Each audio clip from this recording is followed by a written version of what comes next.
నిన్న మొన్న రెండు జళ్ళ పులి బొమ్మవు కాదా, నాతో పాటు నువ్వు కూడా అమ్మకు చెవేగా. బయట వేసి వేయంగానే వయ్యారం ఎందుకే భామ, కొంటి చూపులు ఎక్కువాయి విసమొచ్చినందుక. నడుము చిక్కెనే నడక మారెనే, ఇంత లోపల ఏమి జరిగనే.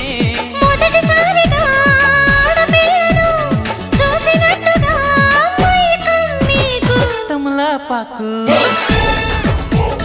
నమలి సొక్కు